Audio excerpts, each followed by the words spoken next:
శ్రీ హరీష్ రావు గారు. ధన్యవాదాలు అధ్యక్ష.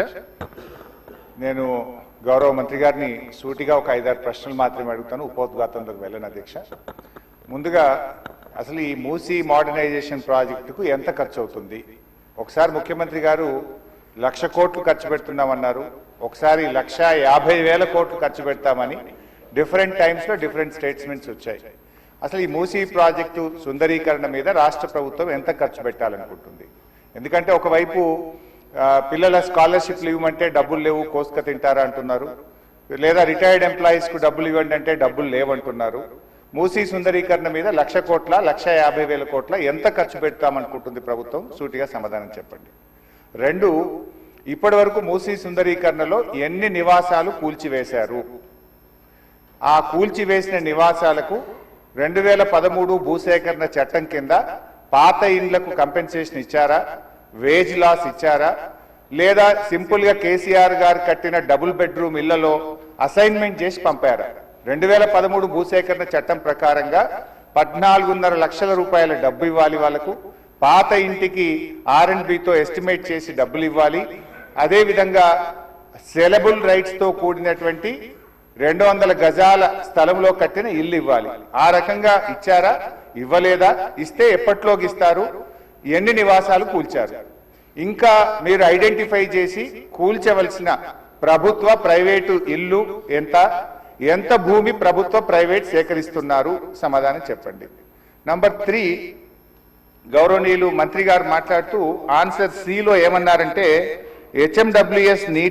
హెచ్ఎండబ్ల్యూఎస్బి నీటిని హిమాయత్ సాగర్, ఉస్మాన్ సాగర్ లో పంపిణీ చేయడానికి చేపట్టింది. మూసీ నదిలోకి ఎప్పటికప్పుడు విడుదల చేయడానికి 2.5 టీఎంసీలు రిజర్వ్ చేయడం జరిగింది అన్నారు. అంటే స్వచ్ఛమైన గోదావరి జలాలను మూసీలో వదులుతామన్నారు, సంతోషం.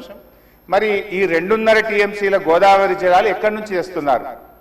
గత ప్రభుత్వం కాళేశ్వరంలో భాగంగా నిర్మించిన మల్లన్న సాగర్ నుంచి నీళ్లు మూసీకి తెస్తున్నారా, ఇంకెక్కడి నుంచైనా గాల్లో నుంచి తెస్తున్నారా?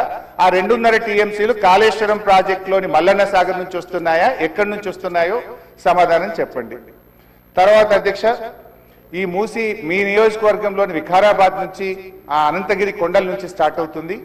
గత ప్రభుత్వం మూసీలోకి మురికి నీరు రాకుండా ఉండాలని దాదాపు 32 ఎస్టీపీలు కట్టాం. అందులో ఒకటి మన వికారాబాద్ దగ్గర కూడా ఒక ఎస్టీపీ కట్టాం. ఇవాళ ఆ ఎస్టీపీని మెయింటైన్ చేయక మోటార్లు బీకేసిండ్రు, గడ్డి పెరిగింది. ఆ ఎస్టీపీ ఫంక్షనల్ చేయక వికారాబాద్ మున్సిపాలిటీ మురికి నీరంతా ఈ రోజు మనం తాగుతున్న గండిపేట హిమాయత్ సాగర్ లోకి వస్తున్న విషయం ప్రభుత్వం దృష్టికి వచ్చిందా? ఆ ఎస్టీపీని ఎందుకు మెయింటైన్ చేయడం లేదు అని నేను అడుగుతా ఉన్నా. గత ప్రభుత్వ హయాంలో మేము మూసీలోకి మురికి నీరు రాకుండా ఉండాలని 32 ఎస్టీపీలు కట్టాం. మరొక 39 ఎస్టీపీలు కట్టడానికి కేంద్ర ప్రభుత్వానికి అమృత్ పథకం కింద మేము ప్రతిపాదనలు పంపాం. అవి మంజూరు వచ్చాయా, ప్రారంభించారా, ఏ దశలో ఉన్నాయో సమాధానం చెప్పండి.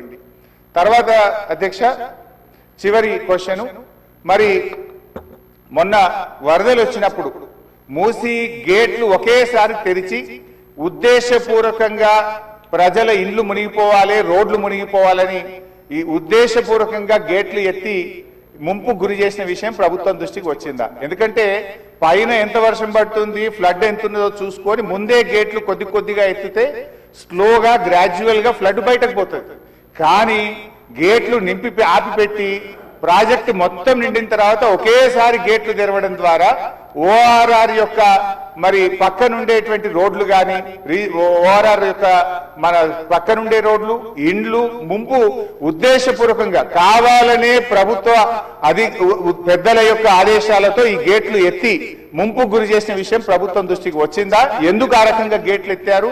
ఒకవేళ ప్రభుత్వానికి ఆ ఉద్దేశం లేకపోతే ఆ అధికారుల మీద ఏమైనా చర్యలు తీసుకున్నారా? సూటిగా సమాధానం చెప్పాలని చెప్పి నేను కోరుతా ఉన్నా అధ్యక్ష. చివరిగా నేను చెప్పేది, మీరు పేదవాళ్ళ ఇంటికి రాకండి. మూసీ సుందరీకరణ పేరిట పేదల ఇండ్లు కూలగొడితే బీఆర్ఎస్ పార్టీ సీరియస్ గా వ్యతిరేకిస్తుంది. అవసరమైతే బుల్డోజర్లకు అడ్డంగా పడుకోనైనా అడ్డుకుంటామని గతంలో చెప్పాం. ఖాళీ స్థలాలు ఉన్నాయి, మీరు ఖాళీ స్థలాల్లో దాన్ని డెవలప్ చేయండి. మూసీలోకి గోదావరి నీళ్లు తెండి, మురికి నీరు లేకుండా చూడండి. కానీ మూసీ పేరిట పేదల ఇండ్లు కూలిస్తే మాత్రం బీఆర్ఎస్ పార్టీ ఎంత మాత్రం ఒప్పుకోదని మీ ద్వారా ప్రభుత్వాన్ని తెలియజేస్తున్నాం.